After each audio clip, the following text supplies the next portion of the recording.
الكريم أما بعد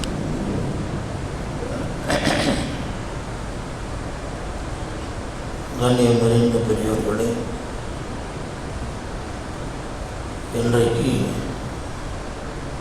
முஜாதலா என்று ஒரு சூரா ஓதப்பட்டது. இது 28வது ஜுஸுனுடைய ஆரம்பம். கத் சமிஅல்லாஹு கௌலல் லதி என்று தொடங்கக்கூடிய இந்த சூரா, இதனுடைய ஒரு தனி சிறப்பு என்னவென்றால், இதில் 22 ஆயத்துகள் இடம்பெற்றிருக்கின்றன.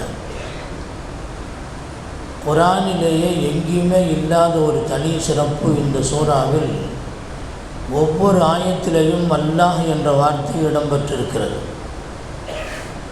ஒவ்வொரு ஆயத்திலேயும் 22 ஆயத்துகள், இந்த 22 ஆயத்திலேயும் அல்லாஹ் அல்லாஹ் என்ற வார்த்தை இடம்பெற்றிருப்பதால் இந்த சூறாவுக்கு ஒரு தனி சிறப்பு உண்டு. காரணம், அல்லாஹ் என்ற ஒரு வார்த்தை. இந்த அல்லாஹ் என்ற வார்த்தைக்கு தனி மகத்துவம் இருக்கிறது. இதுவரை உலகத்திலே தன்னை இறைவன் என்று சொல்லிக் கொண்டவர்கள் யாருமே தன்னை அல்லாஹ் என்று சொல்லவில்லை. அல்லாஹ் என்று இதுவரை எந்த தெய்வங்களுக்கோ கடவுள்களுக்கோ சமய தலைவர்களுக்கோ அல்லாஹ் என்று பெயரை யாரும் வைத்ததில்லை. இதுவே அல்லாஹ்வுடைய ஒரு தனித்துவத்திற்கு, அவனுடைய தௌஹீதுக்கு ஒரு சரியான ஆதாரம். அல்லாஹ் ஒருவன்தான், அவனை தவிர வேறு யாரும் இல்லை. இந்த வார்த்தையிலேயே அடங்கி இருக்கிறது. ஏனென்றால் அல்லாஹ் என்று 2 பேரோ 3 பேரோ 4 பேரோ பேரளவில் இருந்தால் கூட 4 அல்லான்னு சொல்லிடலாம். ஆனால் உலகம் தோன்றியது முதல் இன்று வரை அல்லாஹ்ங்கிற வார்த்தைக்கு இந்த நம்முடைய ரப்பாகிய உலகத்தை எல்லாம் படைத்து வளர்க்கின்ற ரப்பு தான், அல்லாஹு தான், வேறு யாரும் இல்லை என்பதை நாம் விளங்கிக் கொள்ள வேண்டும். எனவே தான் அல்லாஹ் என்ற வார்த்தை சாதாரண வார்த்தை அல்ல. அஸ்மாவுல் ஹுஸ்னா இருக்குது. குலிதுல்லாஹ் அவிதுர் ரஹ்மான் ஐயம்மா ததுஉ ஃபலகுல் அஸ்மாவுல் ஹுஸ்னா. அல்லாஹ்வுக்கு 100 திருநாமங்கள் உள்ளன. அதில் ஒன்று அல்லாஹ். இந்த 99 இருக்கிறது. 99 அல்லாஹ்வுடைய திருநாமங்களுடைய கருத்துக்கள் எல்லாம் அல்லாஹ் என்ற வார்த்தைக்குள் அடக்கம்.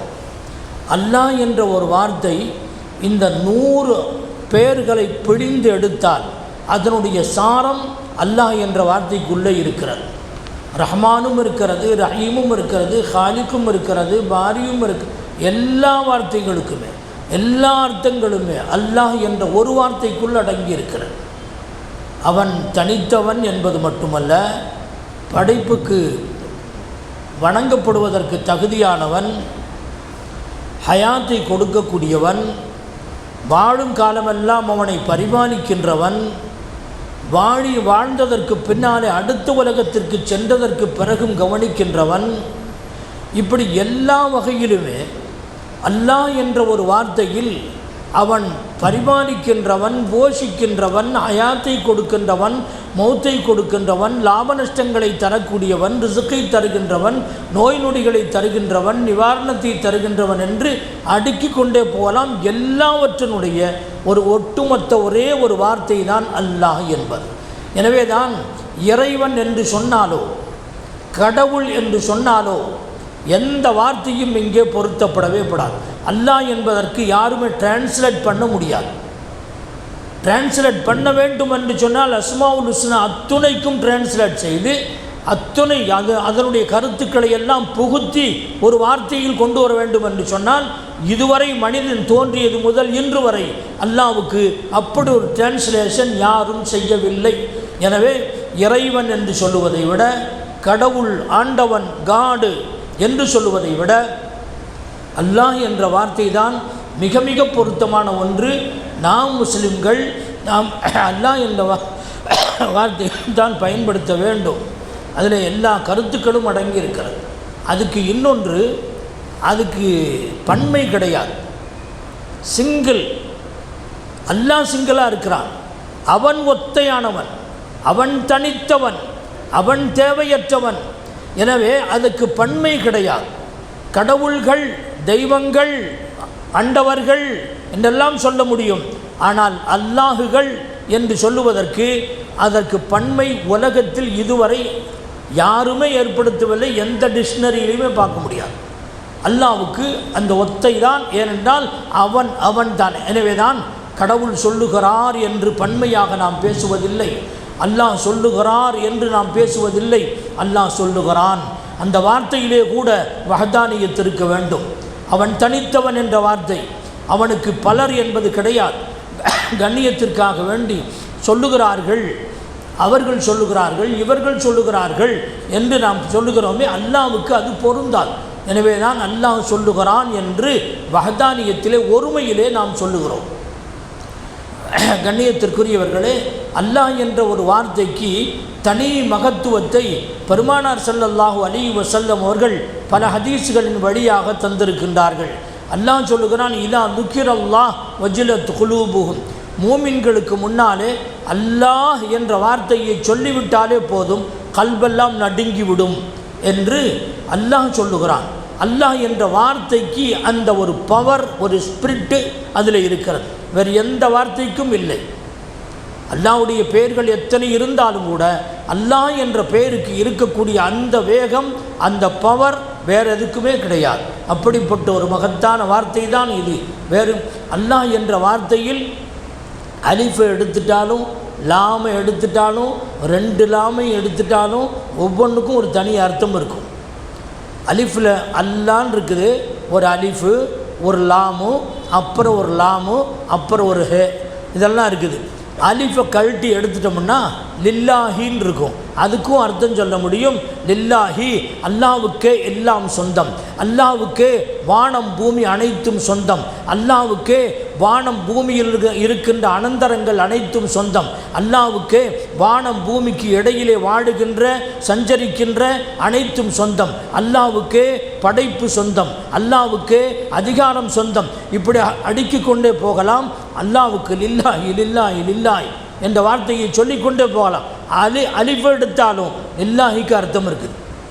அந்த லாமை எடுத்துட்டா இல்லாஹுவ, அவனைத்தவர் யாரும் இல்லை, அவனைத்தவர் வேறு யாரும் இல்லை, வணங்குவதற்கு அவனைத்தவர், வணங்கப்படுவதற்கு அவனைத்தவர் வேறு யாரும் தகுதி உள்ளவர்கள் இல்லை, படைப்புக்கு படைப்பினங்களை உருவாக்கி பரிபாலிப்பதற்கு அவனைத்தவர் வேறு யாரும் இல்லை. இப்படியே சொல்லிக்கொண்டே போகலாம். இல்லாஹ் ஒரு லாம் எடுத்து இலாஹ் என்று வைத்தால், இலாஹ் என்றால் கடவுள், அவன்தான் கடவுள். வஹுவல் இலாஹுல்லதி, வானத்திலும் பூமியிலையும் அவன்தான் இலாஹ் என்று குர்ஆன் சொல்கிறது. இலாஹ் என்ற வார்த்தை, இலாஹ் என்ற வார்த்தையிலே அலிஃபை எடுத்துட்டோம்னா லஹூன் இருக்கும்.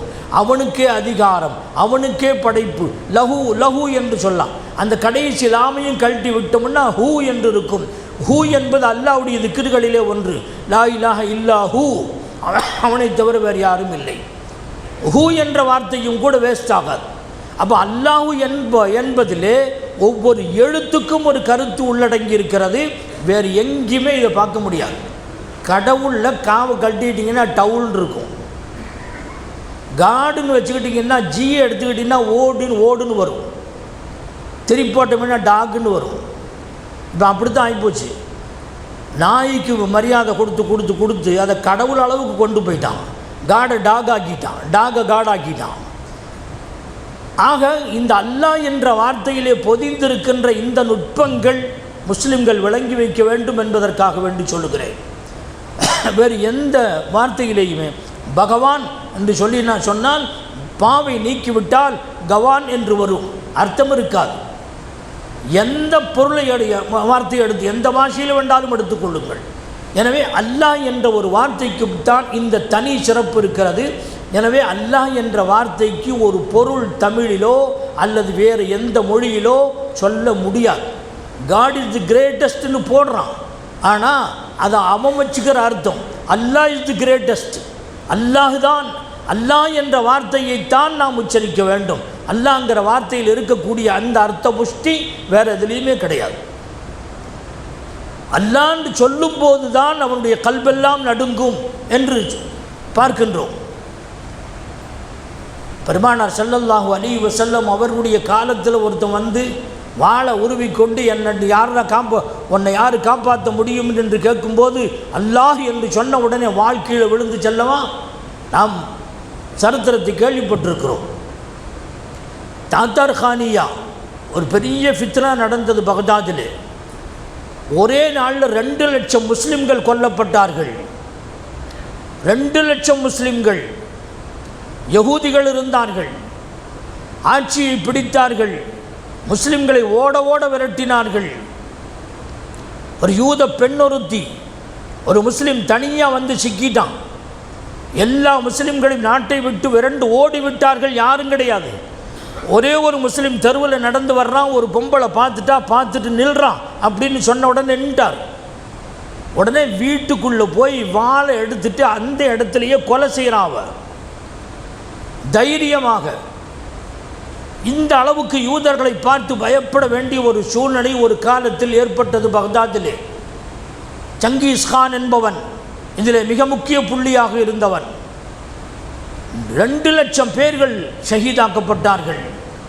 அந்த தாத்தார் கானி ஃபித்னாவில் எல்லா ஊரை விட்டு பகதாதிலிருந்து எல்லாமே வெளியேறி முஸ்லிம்கள் யாருமே இல்லை என்கிற நிலைக்கு வந்ததற்கு பிறகு அங்கு வந்த பட்டத்து இளவரசன் அவன் சொன்னான், பார்த்துட்டியா நம்ம அதிகாரம், நம்முடைய பயம் முஸ்லிம்களுடைய கல்பில் எந்த அளவுக்கு இருந்திருக்கு பார்த்தியா, ஒருத்தம் கூட இல்லை, இந்த பகதாதுக்குள்ளே ஒரு முஸ்லீம் கூட இல்லைங்கிற அளவுக்கு எல்லாத்தையும் விரட்டி அடித்தாச்சு, எல்லாரையும் சாகடிச்சாச்சு. போலீஸ் சொன்னால், அரசே 2 பேர் மட்டும் இருக்கிறாங்களா? எப்படி இருக்கிறாங்க? பள்ளிவாசலில் தங்கி இருக்கிறாங்க. யார் அது? பிடிச்சு கொண்டான். போலீஸை அனுப்பி 2 பேரையும் கைது செய்து கொண்டு வருவதற்கு உத்தரவிடப்படுகிறது. சங்கிலி போடப்படுகிறது, கால்களிலே முட்டு கட்டப்பட்டது, கைகளிலே விலங்குகள் போடப்பட்டன. தரதரவென்று 2 பேரும் இழுத்து வரப்பட்டார்கள். வந்து அந்த இளவரசனுக்கு முன்னாலே நிறுத்தப்படுகிறார்கள். அவங்கள்ட்ட கேட்கப்பட்டுச்சு, எல்லாரும் போயிட்டாங்கள, நீங்கள் என்னத்துக்கு வந்தீங்க? எதுக்கு நீங்கள் நிற்கிறீங்க? உங்களுக்கு பயம் இல்லையா என்று கேட்டபோது பயமில்லாமல் சொன்னார், யாரையும் பயப்பட மாட்டோம், நாங்கள் எந்த அல்லாஹ்வை வணங்குகிறோமோ அந்த அல்லாஹ்வை மட்டும்தான் நாங்கள் பயப்படுவோம். இவர்கள் விலாயத்தை பெற்ற ஒரு மகான் ஷேக் முஹம்மத் தர்பந்தி ரஹ்மத்துல்லாஹி அலைஹி, ஒரு மகான். அவங்களுக்கு கூட அவருடைய பணியாளர் ஒருவர் இருக்கிறார். இந்த 2 பேர் தான் பள்ளிவாசல்லிருந்து வந்தாங்க. என்ன தைரியத்தில் நீ இங்கே இருக்கிற? அவங்க சொன்னாங்க, நாங்கள் ஊரில் இல்லை, நாங்கள் அல்லாஹ்வுடைய வீட்டில் இருந்தோம். யார் வீட்லேயும் இல்லை, அல்லாஹ்வுடைய வீட்டில் இருந்தோம். தைரியமாக சொன்னார். திமிர் பேசுகிறியா? உன்னை இப்போவே கொலை செய்கிறேன் என்று சொல்லி போலீஸ் இடத்திலே சொல்லி ஏவி விடப்படுகின்ற நேரத்தில், உன்னை இப்போ யார் உன்னை காப்பாற்ற முடியும்? யாரும் இல்லை உனக்கு என்று சொல்லும்போது சிரித்து கொண்டே சொன்னார்கள், அல்லாஹ் இருக்கிறான், என்னை பாதுகாக்கின்றவன் அல்லாஹ் இருக்கிறான் என்று சொன்ன மாத்திரத்திலே சங்கிலிகள் அருந்து கீழே விழுந்தன. காலிலே போடப்பட்டிருக்கின்ற முட்டி வெடித்து சிதறி போய்விட்டன. யாருமே அங்கே இல்லை. சங்கிலிகள் அருந்து விட்டன. கைகால் விலங்குகளெல்லாம் அருந்து தானாக கீழே விழுகிற போது அவன் பார்த்தான், இவன் சாதாரண ஆள் அல்ல, இந்த ஆள் சாதாரண ஆள் அல்ல. தானாக இரும்பு சங்கிலி தானாக விலகி நிற்க கீழே விழுகிறது. பார்த்த உடனே சொன்னான், இது சாதாரண ஆள் அல்ல. எல்லா போலீஸு அதிகாரிகள் எல்லாத்தையும் சொன்னால், இவங்க 2 பேர்த்தையும் கொண்டு போய் கண்ணியமாக ஒரு இடத்துல தங்க வைங்க, இவங்க இந்த நாட்டில் வாழ்கிறதுக்கு அனுமதி கொடுக்குறேன் அப்படின்னு சொன்னதாக வரலாறு. இது என்ன? இந்த அல்லாஹ் என்ற வார்த்தையை சொன்ன உடனே, மை யம்னஉக மின்னி, உன்னை பாதுகாப்பவர்கள் யார்?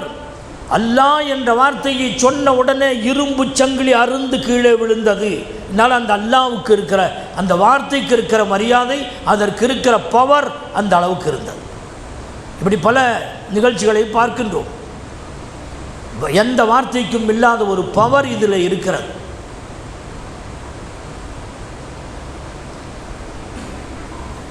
ஒரு பெரிய மகான் அபுல் ஹசனுல் ஹர்கானி ரஹ்மத்துல்லாஹி அலைஹி, இந்த அல்லாங்கிற வார்த்தைக்கு என்ன சிறப்புங்கிறதையெல்லாம் சொல்லிட்டு வந்தாங்க. இந்த அல்லாங்கிற வார்த்தையை ஒரு மனிதன் உச்சரிக்கிற போது அவனுடைய உடல் ஆரோக்கியம் அதிகரிக்கிறது, அல்லாஹ் என்ற வார்த்தையை சொல்லுகிற போது அவனுடைய ரிஸ்க் அதிகமாகிறது. அல்லாஹ் என்ற வார்த்தையை சொல்லுகிற போது அவனுடைய ஈமான் வலுப்பெறுகிறது. அல்லாஹ் என்ற வார்த்தையை சொல்லுகிற போது அவனுடைய வாழ்நாள் ஆரோக்கியமான வாழ்நாள் அவனுக்கு கிடைக்கிறது. இப்படியே அல்லாங்கிற வார்த்தைக்குள்ள சிறப்புகளை எல்லாம் லைனாக சொல்லிக்கிட்டே வரும்போது அங்கே ஒரு மிகப்பெரிய மருத்துவ மேதை அபு அலி இப்னு சீனா அங்கே இருக்கிறார். அவர் சாதாரணப்பட்ட ஆள் அல்ல. ஐரோப்பிய கண்டங்கள், கல்லூரிகளிலே, பல்கலைக்கழகங்களில் பாடத்திட்டத்திலே அல் கானூனு ஃபித் திப்பி என்று ஒரு மருத்துவ நூல் 30 வால்யூமிலே எழுதி ஐரோப்பிய நாடுகளிலே பாடத்திட்டங்களில் நுழைக்கப்பட்ட ஒரு பெரிய கிரந்தம். அதை எழுதிய ஒரு மகான் ஹக்கீம் அபு அலி இப்னு சீனா. இன்றைக்கி போலி சீனான்னு எழுதுகிறான். அந்த அபு அலி இப்னு சீனாவும் அங்கே இருக்கிறார். அல்லாஹ்வுடையங்கிற வார்த்தைக்கு இவ்வளவு சிறப்பு இருக்குதா அப்படின்னு கேட்குறாரு. அப்படியெல்லாம் நல்லா ஆகுமா? நோய் நொடிகளெல்லாம் ஷிஃபாவாகும்னு சொல்கிறார். அவர் ஆரோக்கியம் கிடைக்கும்னு சொல்கிறாரு. ரிசுக்கு விசாலமாகும்னு சொல்கிறாரு. இந்த வார்த்தைக்கு எப்படி இந்த மரியாதை இருக்குது என்று கேட்டபோது அபுல் ஹசன் ஹர்கானி ரஹ்மத்துல்லாஹி அலைஹி அபு அலி இப்னு சீனாவை பார்த்து பொட கழுத, உனக்கு என்ன தெரியும் அப்படின்னா சொன்ன உடனே கடுமையான கோபம். சாதாரணப்பட்ட ஆளல்ல அபு அலி இப்னு சீனா. பொட கழுதன்ன உடனே வேத்து போச்சு அந்த ஆளுக்கு. கொஞ்ச நேரத்தில் அவரை கூப்பிட்டு, நான் என்ன சொன்னேன்? கழுதண்டு தானே சொன்னேன், கழுதண்டு வார்த்தையை தானே சொன்னேன். சொன்ன மாத்திரத்தில் உடம்பெல்லாம் வேக்குது, உடம்பு சூடேறுது. எதனால்? இந்த ஒரு வார்த்தை தானே. இந்த ஒரு வார்த்தை எல்லா மக்களுக்கு முன்னாலேயும் உன்னை பார்த்து கழுதேன்னு சொன்னதில் உன் உடம்புல இவ்வளவு சூடு ஏறுதுன்னு சொன்னால், அல்லாங்கிற பவர்ஃபுல்லான ஒரு வார்த்தையை சொல்லுகிற போது அவனுடைய ஆரோக்கியம், அவனுடைய நோய் நொடிகள் மாறி அவனுக்கு ஆரோக்கியம் கிடைப்பதில் என்ன தடை இருக்க முடியும் என்று கேட்கும்போது அப்போதுதான் அவர் சிந்திக்கிறார். எனவே கண்ணியத்திற்குரியவர்களே, நாம் பயன்படுத்த வேண்டியது அல்லாஹ் முடிந்த வரை ஒரு நாளைக்கு சில ஆயிரங்களாவது போகும்போது, நடக்கும்போது, உட்காரும்போது, எந்த நேரமாக இருந்தாலும் சரி அல்லாங்கிற வார்த்தையை பயன்படுத்தும். அல்லாங்கிற வார்த்தையை பயன்படுத்துவது மூமின்களுடைய அடையாளமாக இருக்கிறது. போகிற இடங்களில், வர்ற இடங்களில் கண்ட பாட்டுகளை பாடிக்கொண்டு செல்வதை விட, கண்ட உளறல்களை உளறிக்கொண்டு இருப்பதை விட அல்லாஹ் அல்லாஹ் என்கிற வார்த்தை சத்தமாக சொல்லணும்னு அவசியம் இல்லை. சும்மா வாய் அசைச்சிக்கிட்டே இருந்தால் போதும். கல்பில் அல்லாஹ் அல்லாஹ் அப்படிங்கிற சிந்தனை வந்து கொண்டே இருந்தால் போதும். அந்த அல்லாங்கிற வார்த்தை இருக்குது, மிகப்பெரிய மாற்றத்தை கொடுக்கும். வாழ்நாளிலே பெரிய ஆரோக்கியத்தை தரக்கூடியது, நம்முடைய வாழ்நாளை நீட்டிக்கக்கூடியது என்றெல்லாம் ஹதீஸ்களிலே வருவதை பார்க்கின்றோம். பெருமானார் ஸல்லல்லாஹு அலைஹி வஸல்லம் அவருடைய காலத்தில் இது போன்ற நிறைய நிகழ்ச்சிகள் நடைபெற்றிருக்கின்றன. அல்லாஹ் என்ற வார்த்தையை சொன்ன உடனே ஒருவர் தன்னுடைய அடிமையை அடித்து கொண்டிருக்கிற நேரத்தில் கடுமையாக தாக்கி கொண்டிருக்கிறார். பின்னால் இருந்து ஒரு சப்தம் வருகிறது, அல்லாஹு அக்பர் அலைக், உன்னை விட வலுவானவன் அல்லாஹ் என்று சொன்ன உடனே திரும்பி பார்த்தார். அவருடைய துர்ராவை, சாட்டையை கையிலிருந்து கீழே போட்டு விட்டார். யார் என்று பார்த்தால் பெருமானார் ஸல்லல்லாஹு அலைஹி வஸல்லம். அடிமையை, உன்னுடைய வேலைக்காரனை இந்த அளவுக்கு துன்புறுத்துகிறாயே, உனக்கு மேல் அல்லாஹ் ஒருத்தர் இருக்கிறான்ங்கிற ஞாபகப்படுத்தினேன் என்று சொன்ன உடனே பயந்து போய் அலறி போய் அவர் சொன்னார், என்னுடைய இந்த அடிமையை நான் செய்தது தவறுதான், உரிமை விடுகின்றேன் என்று சொன்னபோது பெருமானார் ஸல்லல்லாஹு அலைஹி வஸல்லம் சொன்னார்கள், நீ உரிமை விடாமல் இருந்திருந்தால் லமஸ்ஸத் கன்னார், நரக நெருப்பு உன்னை தீண்டி இருக்கும். ஏனென்றால் நலிந்தவர்களை இப்படியெல்லாம் துன்புறுத்துவது உன்னை நரகத்திற்கு கொண்டு போய் சேர்க்கும் என்று சொல்லி நீ உரிமை விட்ட காரணத்தினால் நீ தப்பித்து கொண்டாய் என்றார்கள் ரசூலுல்லாஹி ஸல்லல்லாஹு அலைஹி வஸல்லம். அல்லாங்கிற ஒரு வார்த்தையில் நடுங்கி போயிட்டாரு, உன்னை நான் உரிமை விட்டுட்டேன் அப்படின்னு சொல்கிறார். இந்த ஒரு வார்த்தைக்கு அவ்வளோ பெரிய பவர் இருக்கிறது. அது எந்த சூறாக்கள், எல்லா சூறாக்கள்லையும் இருக்குது. 4 சூறாவுக்கு ஒரு இடையில, 5 சூறாவுக்கு இடையில இப்படியே வருது.